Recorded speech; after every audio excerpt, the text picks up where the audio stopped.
Muy buenas tardes, queridos hermanos.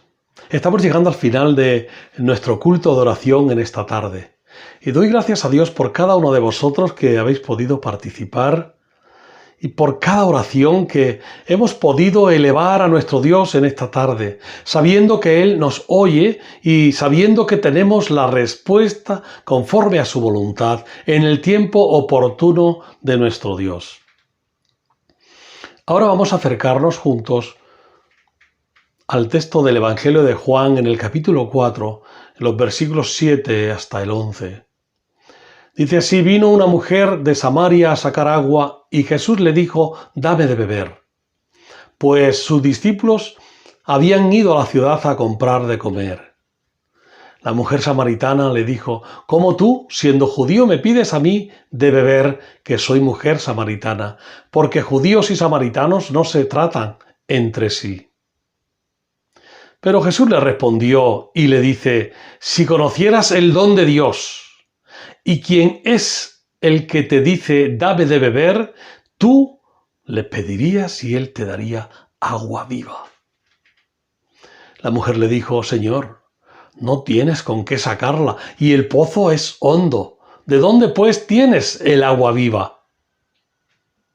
Fijaros que le dice la mujer. Le dice: no tienes con qué sacarla y el pozo es hondo. No cabe duda que no sabía con quién estaba hablando. Tenía a Jesús a su lado y ella estaba distanciada. Vemos en este texto a Jesús y a esta mujer samaritana. Y recordemos que había dos rutas posibles desde Judea a Galilea. La más larga era a través del territorio gentil por el lado oriental del río Jordán. Y la más corta era a través de Samaria y era la más usada, a pesar del rencor entre judíos y samaritanos. Era poco común, por tanto, que una mujer fuera sola al pozo, porque podría haber sido considerada y podría ser considerada como una mujer socialmente marginada. La idea de beber por una necesidad física llevó naturalmente al comentario sobre el don de Dios y ahora se convirtió en un tema espiritual. La mujer pensaba en Jesús como en un judío normal y típico, y Jesús procedió en base a este concepto a cambiar la situación, a cambiar el panorama, porque él ofreció agua viva. Y si esta mujer samaritana hubiera conocido la identidad de Jesús, le habría pedido ese agua viva. Esta expresión tenía un doble significado, el de agua corriente o de manantial y el de agua espiritual, conectada ya con el Espíritu de Dios. Los rabinos pensaban en la ley, en la Torá, como agua viva, lo que demostraba su uso metafórico y por lo tanto algo les sonaba.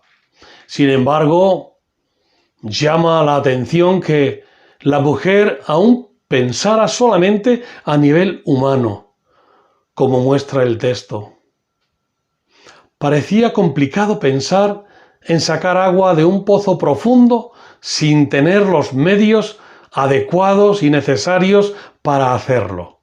La visión de esta mujer solo era la de un simple balde o cubo para sacar el agua, en comparación con Jacob, que había cavado el pozo, había trabajado mucho para hacerlo, y por tanto creyó que Jesús era inferior. Por lo tanto, ella hizo un par de juicios equivocados en esta conversación, juicios errados, porque no podía concebir que alguien fuera mayor que el respetadísimo y muy considerado Jacob. La misma incapacidad de los judíos para concebir que alguien fuera mayor que Abraham.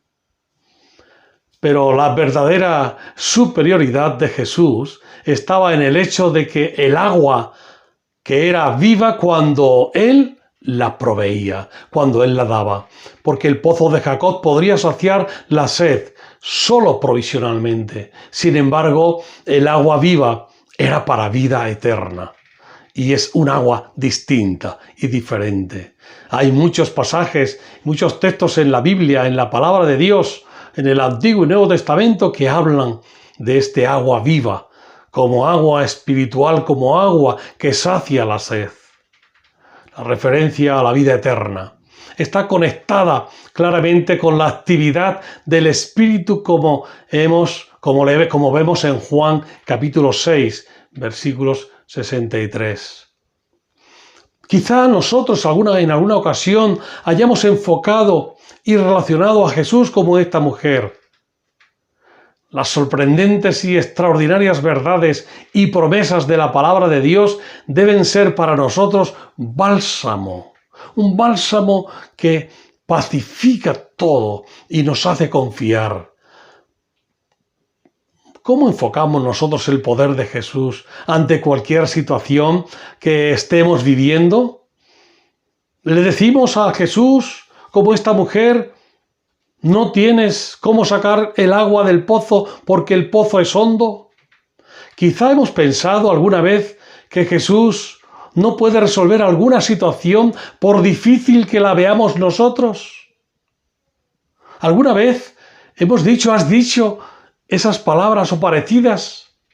¿No tienes con qué sacar el agua del pozo porque es muy hondo? ¿Alguna vez has dicho algo similar? El hecho de enfrentarnos al verdadero valor que le damos a Jesús refleja nuestra realidad espiritual o religiosa. Pensamos en sus palabras y esas palabras nos impresionan y nos parecen sublimes, pero creemos que Él no es realista y que lo que nos dice es impracticable. ¿Hemos podido pensar eso alguna vez? ¿Es posible que alguna vez hayamos pensado así de Jesús en alguna área u ocasión de nuestra vida? Estas dudas empiezan a surgir cuando le damos cabida a preguntas que desvían nuestra atención de Dios, las cuales surgen mientras hablamos de nuestros tratos con Jesús y alguien nos hace preguntas de confusión. Y esas preguntas de confusión y desánimo como ¿de dónde vas a hacer o cómo vas a resolver aquella o aquella cosa? ¿Cómo vas a tener esto o aquello? No puede ser. No es posible. Estas desconfianzas pueden hacer posible que digamos esas palabras como esta mujer. Las desconfianzas comienzan en nosotros mismos cuando le decimos a Jesús que nuestro caso es demasiado difícil para Él. Entonces decimos, es fácil decir, confía en el Señor, y al mismo tiempo decir o pensar que Jesús ni siquiera tiene con qué sacar el agua del pozo. Por lo tanto, no podrá hacer nada para darme o hacer algo por mi necesidad.